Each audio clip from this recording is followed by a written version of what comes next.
Big boss హౌస్లోకి అడుగుపెట్టి తెలంగాణ ఖ్యాతిని మన ప్రపంచానికి పరిచయం చేసిన ప్రశాంత్ అన్న రైతు బిడ్డతో మనం ఈరోజు ఉన్నాం. నిజంగా చెప్తున్నా, అన్న ఇంత ఫ్రెండ్లీగా ఉంటాడని చెప్పేసి నేను అస్సలు ఎక్స్పెక్ట్ చేయలేదు. ఇక్కడ మనం చూసుకోవచ్చు, చుట్టూ కూడా అన్న వాళ్ళకున్న ఒక 4 నుంచి 5 ఎకరాల్లో పొలాన్ని సాగు చేస్తున్నారు. ఇక్కడ మనం దూరంగా కూడా చూసుకోవచ్చు, ఇక్కడ మొక్కజొన్న ఉంది, అట్లాగే ఇక్కడ పొలం నాటువేయడానికి కూడా సాగు చేస్తున్నారు. అన్న ఇప్పటి వరకు కూడా ట్రాక్టర్ పైన ఎక్కేసి పొలం దున్నిండు. ఆ విజువల్స్ కూడా నేను మీకు చూపిస్తా. నిజంగా అన్న, నిజంగా చెప్తున్నా, రియల్లీ హ్యాట్స్ ఆఫ్ అన్న. రైతులందరికీ, యువ రైతులకు కూడా మీరు ఒక ఇన్స్పిరేషన్ అన్న. Really thank you so much అన్న, మీతో వర్క్ చేయడం. ఈ షూట్ కూడా చాలా హ్యాపీగా మేము కంప్లీట్ చేసుకోవడం నిజంగా అన్న చాలా సంతోషంగా ఉందన్న. Really thank you so much అన్న. థ్యాంక్స్ అందరూ మంచిగా ఉండాలి, మన రైతుల్ని మనమే కాపాడుకోవాలి. ఎందుకంటే ముందు ముందు మన ఎవ్వరిని కాపాడేటోళ్ళు ఉన్నారు.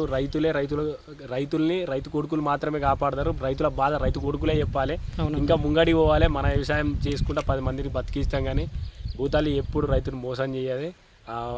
ఎన్ని అడ్డంకులు వచ్చినా, వానలు బురదలు వచ్చినా ఒక రైతు నష్టపోతామని తెలిసి ఇట్లా వ్యవసాయం చేసేది ఒక రైతు మాత్రమే. అలాంటి రైతు కొడుకునైనందుకు గర్వపడుతున్నా. థ్యాంక్ యూ సో మచ్ అన్న, ఇంత దూరం మా కోసం వచ్చినందుకు థ్యాంక్ యూ సో మచ్. చూసిరు కదా అన్న, నేను కలుపుతా అంటే మేము ఇట్లా పని చేస్తాం, అన్న ఇట్లా రైతే కానీ ఒకసారి నాతో వర్క్ చేయాలని ఇంత దూరం వచ్చి చేసినందుకు మస్తు సంతోషంగా ఉంది. థ్యాంక్ యూ సో మచ్ అన్న. థ్యాంక్ యూ అన్న, really thank you so much. జై జవాన్ జై కిసాన్. వచ్చినంటే thank you.